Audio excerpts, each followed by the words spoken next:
যদি রাম এবং বামদের হাতে নির্যাতিত হতে হয়, এই কুরআনুল কারীমের পথে চলতে গিয়ে যদি বেঈমানদের রক্তচক্ষু দেখতে হয়, এই কুরআনুল কারীমের পথে চলতে গিয়ে যদি হাত দেওয়ার প্রয়োজন হয়, পা দেওয়ার প্রয়োজন হয়, বুকের তাজা রক্ত ঢেলে দেওয়ার প্রয়োজন হয়, মায়ের বুকটাকে খালি করতে, স্ত্রীকে বিধবা করতে, সন্তানকে এতিম করতে, তবু ইসলাম থেকে পিছপা হতে রাজি নাই কারা কারা?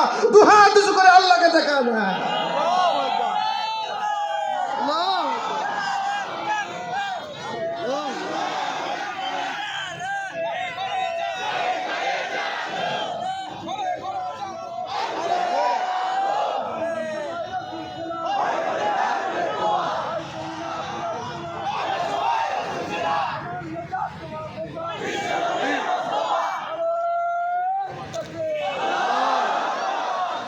স্লোগানটা দেওয়া হয়েছে, এই স্লোগানের মর্মার্থ বুঝছেন আপনারা? এই স্লোগানটা যদি আপনারা মেনে নিতে পারেন, আপনার জীবনে কি লাগে বলেন? মানতে রাজি আছেন তো ইনশাআল্লাহ? আমাদের নেতাকে আমার বিশ্ব নেতা যেটা আমাদের জন্য রেখে গিয়েছেন সেটা মানতে রাজি আছেন তো?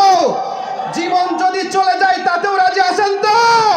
পাবনার জনগণ, এই বাংলার জমিনে রাসূলের আদর্শ বাস্তবায়ন হবে, এই বাংলার জমিনে কুরআন দিয়ে রাষ্ট্র পরিচালনা হবে। কারা কারা দেখতে চান শেষবার আবার হাত তোলে?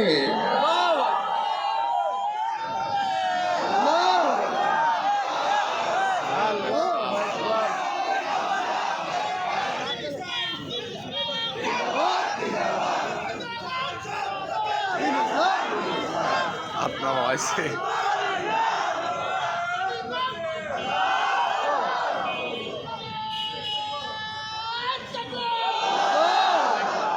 কুরআন দিয়ে দেশ চললে কেমন দেখায়? কুরআন দিয়ে দেশ চললে কেমন দেখা যায় দেখতে ইচ্ছা হয় না? আমি এবার খানায় কাবার গিলাফ ধরে কেঁদে কেঁদে আল্লাহর কাছে দোয়া করে আসছি, আল্লাহ বাংলার জনগণকে শুধু একবার তুমি দেখার তৌফিক দান করো যে দেশটা কুরআন দিয়ে চললে কেমন দেখা যায়। আল্লাহ পাক যেন কবুল করে, জোরে করে আমিন। সব দেখেছি আমরা, নৌকা দেখলাম।